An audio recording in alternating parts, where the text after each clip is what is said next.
ಯಾರೋ ಮಾಡಿದ ತಪ್ಪಿಗೆ ಯಾರಿಗೂ ಪೆಟ್ಟು ಬೀಳಬಾರ್ದು ಅಂತ ತಾನೇ ಬಿಸ್ಕತ್ ಕದ್ದಿದ್ದೀನಿ ಅಂತ ಸುಳ್ಳು ಹೇಳಿ ಸಿಕ್ಕಾಕೊಂಡ ಆ ಮುಗ್ಧ ಮನಸ್ಸು, ಬಾಳೆಹಣ್ಣಿನ ಸಿಪ್ಪೆ ಬಿಸಾಡೋ ಅಂತ ಒಂದು ಸಣ್ಣ ವಿಚಾರದಲ್ಲಿ ಹಣೆ ಬರಹದ ಜೊತೆ ಜಿದ್ದಿಗೆ ಬಿದ್ದು ಬಿಕ್ಕಿ ಬಿಕ್ಕಿ ಹತ್ತಿದ್ದ ಆ ಹಳ್ಳಿಯ ಮುಗ್ಧ ಹುಡುಗ ಮುಂದೆ ನಮ್ಮ ನಾಡು ಕಂಡ ಅತಿ ದೊಡ್ಡ ಸಾಹಿತಿ ಆಗ್ತಾನೆ ಅಂತ ಯಾರು ಕಂಡಿದ್ರು? ಇವತ್ತು ನಾನು ನಿಮ್ಮ ಜೊತೆ ಒಂದು ಸುಂದರವಾದ ಕಥೆಯನ್ನು ಹಂಚ್ಕೊಳ್ತೀನಿ. ಇದು ನಮ್ಮ ರಾಷ್ಟ್ರಕವಿ ಕುವೆಂಪು ಅವರ ನೆನಪಿನ ದೋಣಿಯಲ್ಲಿ ಕೃತಿಯ ಕೆಲವು ಪುಟಗಳ ಕತೆ. ಇದು ಬರೀ ಅವರ ಆತ್ಮಕಥೆ ಅಲ್ಲ, ಇದು ನಮ್ಮ ಮಲೆನಾಡಿನ ಪರಿಸರ, ಅಂದಿನ ಕಾಲದ ಸಾಮಾಜಿಕ ವ್ಯವಸ್ಥೆ, ಒಂದು ಮುಗ್ಧ ಮನಸ್ಸು ಪ್ರಬುದ್ಧತೆಯ ಕಡೆಗೆ ಹೇಗೆ ಸಾಗಿತು ಅನ್ನೋದರ ರೋಚಕ ಕಥೆ. ಅಂದಿನ ಕಾಲದಲ್ಲಿ ಬ್ರಿಟಿಷರು ಇಂಗ್ಲಿಷ್ ಶಿಕ್ಷಣನ ತರೋಕ್ಕೆ ಪ್ರಯತ್ನ ಪಡ್ತಿದ್ದಾಗ ಕಾಡು ಮೂಲೆಯ ಮಲೆನಾಡಿಗೆ ಇಂಗ್ಲಿಷ್ ಆಮೇಲೆ ಆ ಹೊಸ ಪ್ರಪಂಚನ ಪರಿಚಯ ಮಾಡಿಸಿದ್ದೇ ಕ್ರೈಸ್ತ ಮಿಷನರಿಗಳು. ಅವರು ಶಾಲೆ ಆಸ್ಪತ್ರೆಗಳನ್ನು ತೆಗೆದು ಶೂದ್ರರ ಮಕ್ಕಳಿಗೆ ಉಚಿತ ಊಟ ವಸತಿ ಕೊಟ್ಟು ಮೈಸೂರು ಬೆಂಗಳೂರಲ್ಲಿ ಇಂಗ್ಲಿಷ್ ಕಲಿಕೆ ಶುರು ಮಾಡಿದರು. ಹೀಗೆ ಕುಪ್ಪಳ್ಳಿಯ ಶಾಲೆಗೆ ಬಂದವನೇ ಇಂಗ್ಲಿಷ್ ಗೊತ್ತಿದ್ದ ಕ್ರೈಸ್ತ ತರುಣ ಮೋಸೆಸ್ ಮೆಸ್ಟ್ರು. ಆತನ ವ್ಯಕ್ತಿತ್ವ ಮಕ್ಕಳ ಮೇಲೆ ಬಹಳ ಪ್ರಭಾವ ಬೀರ್ತು. ಆತ ಹಾಕಿದ್ದ ಬೆಳ್ಳನೆಯ ಬಟ್ಟೆ, ಹೊಸ ನಮೂನೆಯ ಶರ್ಟು, ಕೋಟು, ಆಮೇಲೆ ವಿಶೇಷವಾಗಿ ಆತ ಬಾಸ್ತಿದ್ದ ಕ್ರಾಫು ಹಳ್ಳಿ ಮಕ್ಕಳಲ್ಲಿ ಅಚ್ಚರಿ ಮತ್ತೆ ತಾವು ಹಾಗೆ ಮಾಡ್ಕೋಬೇಕು ಅನ್ನೋ ಆಸೆ ಹುಟ್ಟಿಸ್ತು. ಆತ ಮಕ್ಕಳಿಗೆ ಮಾರ್ಕನ ಸುವಾರ್ತೆ ಪುಸ್ತಕ ಕೊಟ್ಟು ಯೇಸುವಿನ ಕಥೆಗಳನ್ನು ಹೇಳಿದಾಗ ಈತನ ಮನಸ್ಸಿನ ಬುದ್ಧಿಯ ಬಾಗಿಲು ತೆರೆಯಿತು. ಒಂದು ಹೊಸ ಆಧ್ಯಾತ್ಮಿಕ ಮತ್ತು ವೈಚಾರಿಕ ಪ್ರಪಂಚದ ಪರಿಚಯ ಈತನಿಗೆ ಆಯಿತು. ಆ ಬಾಲಕನೇ ಕುವೆಂಪು. ಹಿರಿಯರಿಗೆ ಇಂಗ್ಲಿಷ್ ಕಲಿಯೋಕೆ ಆಗಿರಲಿಲ್ಲ, ಆದರೆ ತಮ್ಮ ಮಕ್ಕಳು ಅದನ್ನು ಕಲೀಲೇಬೇಕು ಅನ್ನೋ ಉದ್ದೇಶದಿಂದ ಈತನನ್ನ ಮತ್ತು ಬೇರೆ ಮಕ್ಕಳನ್ನ ಕುಪ್ಪಳ್ಳಿಯಿಂದ 9 ಮೈಲಿ ದೂರ ಇರೋ ತೀರ್ಥಹಳ್ಳಿಯ ಸ್ಕೂಲಿಗೆ ಸೇರಿಸ್ತಾರೆ. ಆರಂಭದಲ್ಲಿ ಆತ ಉಳಿದುಕೊಂಡಿದ್ದ ಮುಸಾಫರ್ ಖಾನೆಯ ಚಿತ್ರಣ ಮಾತ್ರ ಬಹಳ ಭಯಾನಕ ಆಗಿತ್ತು. ಬಾಗಿಲೇ ಇಲ್ಲದ ಆ ಕಟ್ಟಡದಲ್ಲಿ ಗಡ್ಡ ಬಿಟ್ಟ ಉದ್ದ ನಿಲುವಂಗಿ ಹಾಕಿದ್ದ ವಿಚಿತ್ರ ವ್ಯಕ್ತಿಗಳು ಇರ್ತಿದ್ರು. ಅವರು ಮಕ್ಕಳನ್ನ ಕದ್ದು ಪ್ರಾಣಿಗಳನ್ನಾಗಿ ಮಾಡ್ತಾರೆ ಅನ್ನೋ ಭಯ ಮಕ್ಕಳಲ್ಲಿ ಇತ್ತು. ಈತ ಮಾಧ್ಯಮಿಕ ಶಾಲೆಗೆ ಅಂದರೆ AV ಸ್ಕೂಲ್ಗೆ ಸೇರುವಾಗ ಒಂದು ಸ್ವಾರಸ್ಯಕರ ಘಟನೆ ನಡೆಯುತ್ತೆ. ಅಡ್ಮಿಷನ್ಗೋಸ್ಕರ ಹೆಡ್ ಮಾಸ್ಟರ್ ಎದುರು ಹೋದಾಗ ಈತ ಸ್ವಲ್ಪನೂ ಹೆದರಲ್ಲ. ಎದೆ ಮೇಲೆ ಕೈ ಇಟ್ಕೊಂಡು ನೇರವಾಗಿ ನಿಂತು ಇಂಗ್ಲಿಷ್ನ 1 2 ಬಾಳೆಲೆ ಹರಡು ಅನ್ನೋ ಥರದ ಒಂದು ಡಾಗರೆಲ್ ಪದ್ಯನ ಪಟಪಟನೆ ಬಾಯಿಪಾಠ ಒಪ್ಪಿಸ್ತಾನೆ. ಆತನ ಈ ಧೈರ್ಯ ನೋಡಿ AV ಸ್ಕೂಲಿಗೆ ಪ್ರವೇಶ ಸಿಗುತ್ತೆ. ತೀರ್ಥಹಳ್ಳಿಯಲ್ಲಿ ಆತನ ಜೀವನ ಬರೀ ಓದಿಗೆ ಸೀಮಿತ ಆಗಿರಲಿಲ್ಲ. ಫುಟ್ಬಾಲ್, ಕ್ರಿಕೆಟ್ ಆಡೋದು, ಚಕ್ರ ಬಿಟ್ಕೊಂಡು ರಸ್ತೆಯಲ್ಲಿ ಓಡೋದು, ರಬ್ಬರ್ ಬಿಲ್ ಇಟ್ಕೊಂಡು ಹಕ್ಕಿ ಬೇಟೆಗೆ ಅಲಿಯೋದು ಆತನ ದಿನಚರಿ ಆಗಿತ್ತು. ಕುಪ್ಪಳ್ಳಿಯಲ್ಲಿ ಎಲ್ಲವೂ ತಮ್ಮದೇ ಅನ್ನೋ ಭಾವನೆಯಲ್ಲಿದ್ದ ಈತ ತೀರ್ಥಹಳ್ಳಿಯಲ್ಲೂ ಕಂಡವರ ತೋಟಕ್ಕೆ ನುಗ್ಗಿ ಹಣ್ಣು ಕದಿಯೋ ಬಾಲ್ಯದ ಕ್ರೀಡಾಶೀಲತೆಯನ್ನು ಮೆರೆದಿದ್ದ. ಎಲ್ಲದರ ಮಧ್ಯೆ ಆತನ ಮುಗ್ಧತೆಗೆ ಸಾಕ್ಷಿಯಾಗೋದು ಈ ಬಿಸ್ಕತ್ತು ಕಳ್ಳತನದ ಘಟನೆ. ಒಮ್ಮೆ ಮೋಸಸ್ ಮೆಸ್ಟ್ರು ತಂದಿಟ್ಟಿದ್ದ ಬಿಸ್ಕತ್ತಿನ ಡಬ್ಬನ ದೊಡ್ಡ ಹುಡುಗರು ಕದ್ದಿರ್ತಾರೆ. ಆದರೆ ಯಾರು ಅಂತ ಪತ್ತೆ ಹಚ್ಚೋಕೆ ಹಿರಿಯರು ಈತನನ್ನ ಪ್ರೀತಿಯಿಂದ ಕೇಳ್ತಾರೆ. ಆಗ ಈತನ ಮನಸ್ಸಲ್ಲಿ ಏನಿತ್ತು ಅಂದರೆ, ತಾನು ನಿಜ ಹೇಳಿದ್ರೆ ಆ ನಿರಪರಾಧಿ ಹುಡುಗರಿಗೆ ಸುಮ್ಮನೆ ಪೆಟ್ಟು ಬೀಳತ್ತೆ ಅಲ್ವಾ ಅಂತ, ಜೊತೆಗೆ ದೊಡ್ಡವರು ಇಷ್ಟು ಪ್ರೀತಿಯಿಂದ ಕೇಳ್ತಿದಾರಲ್ಲ ಅವ್ರಿಗೆ ನಿರಾಸೆ ಮಾಡಬಾರ್ದು ಅನ್ನೋ ಮುಗ್ಧ ಉದ್ದೇಶದಿಂದ ತಾನೇ ಕದ್ದಿದ್ದೀನಿ ಅಂತ ಸುಳ್ಳು ಹೇಳಿ ಸಿಕ್ಕಾಕೊಳ್ತಾರೆ. ಆತನ ಮುಗ್ಧ ಮನಸ್ಸಿನ ಯೋಚನೆ ನೋಡಿ ಎಂಥವರಿಗೂ ಅಚ್ಚರಿ ಆಗುತ್ತೆ. ಮಕ್ಕಳಿಗೆ ಹೊಳೆಗೆ ಹೋಗಿ ಈಜು ಕಲಿಬೇಕು ಅನ್ನೋದು ದೊಡ್ಡ ಆಸೆ. ಒಮ್ಮೆ ಮನೆಯಲ್ಲಿ ಬಟ್ಟೆ ಒಗೆಯೋ ನೆಪ ಹೇಳಿ ಈತ ಕುಶಾವತಿ ಹೊಳೆಗೆ ಹೋಗ್ತಾನೆ.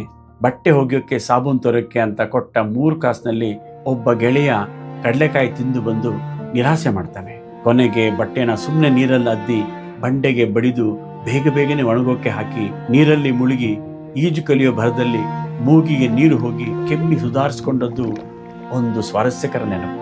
ಆದರೆ ಈ ನದಿ ಬರೀ ಸಂತೋಷ ಮಾತ್ರ ಕೊಟ್ಟಿರಲಿಲ್ಲ. ಆತನ ಶಾಲಾ ಗೆಳೆಯರಾದ ಕೃಷ್ಣಮೂರ್ತಿ ಮತ್ತೆ ಶ್ರೀನಿವಾಸಯ್ಯ ಅನ್ನೋ 2 ಬಾಲಕರು ಕಲ್ಲು ಸಾರದ ಮೇಲೆ ಹೊಳೆ ದಾಟುವಾಗ ಜಾರಿ ಬಿದ್ದು ನೀರಲ್ಲಿ ಕೊಚ್ಚಿ ಹೋಗ್ತಾರೆ.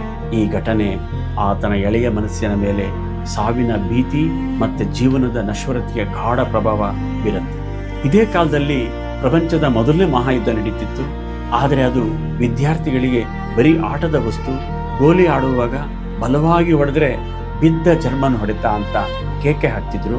ಯುದ್ಧ ನಿಧಿಗೆ ಅಂತ ದ ಮರ್ಚೆಂಟ್ ಆಫ್ ವೆನಿಸ್ ನಾಟಕ ಆಡಿ ಅದರಲ್ಲಿ ಈತ ಒಂದು ಪಾತ್ರ ಮಾಡಿದ್ದು ಯುದ್ಧದ ಪರೋಕ್ಷ ಪ್ರಭಾವ ಆಗಿತ್ತು. ಆಗ ಆತ ಕಾಡಲ್ಲಿ ಅಲಿಯುವಾಗ ಮನಸ್ಸಿನಲ್ಲಿ ಪಾಪ ಪುಣ್ಯ, ದೇವರು, ಸೃಷ್ಟಿ ಬಗ್ಗೆ ಜಿಜ್ಞಾಸೆ ಶುರುವಾಗಿತ್ತು. ಒಮ್ಮೆ ತಾನು ತಿಂದ ಬಾಳೆಹಣ್ಣಿನ ಸಿಪ್ಪೆನ ಬಿಸಾಡಿದಾಗ ಇದು ಇಲ್ಲೇ ಬೀಳ್ಬೇಕು ಅನ್ನೋದು ದೇವರ ಇಚ್ಛೆ, ನಾವೆಲ್ಲ ವಿಧಿಯ ದಾಸರು ಅನ್ನೋ ಆಲೋಚನೆ ಬರುತ್ತೆ. ಆಗ ಈತ ವಿಧಿನ ಸೋಲಿಸಲೇಬೇಕು ಅಂತ ನಿರ್ಧಾರ ಮಾಡಿ ಬಿಸಾಡಿದ ಸಿಪ್ಪೆನ ಮತ್ತೆ ತಂದು ಬೇರೆ ಕಡೆ ಎಸಿತಾನೆ.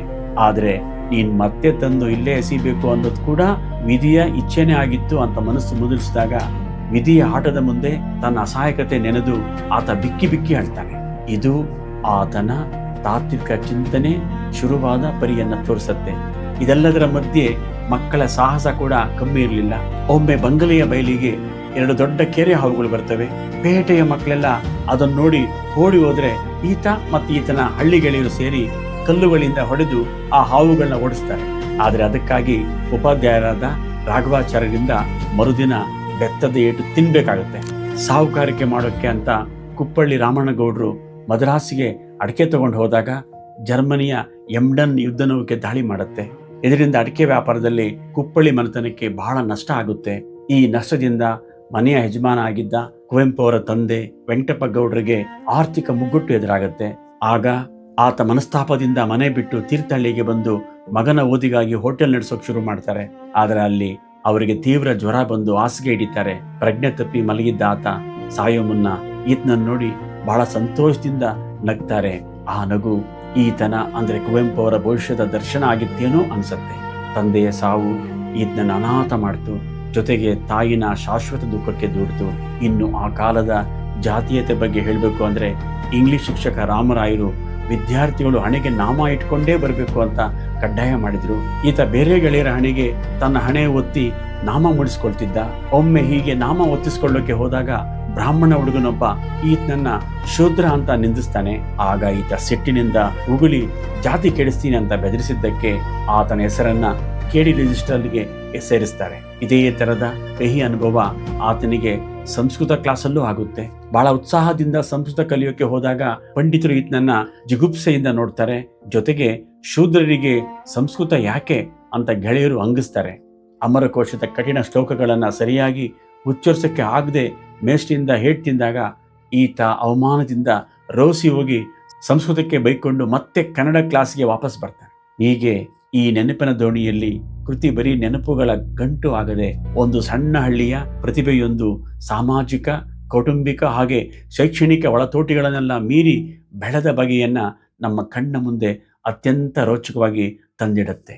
ಇವೆಲ್ಲ ಕುವೆಂಪು ಅವರ ಬಾಲ್ಯದ ಅನುಭವಗಳು, ನೆನಪುಗಳು.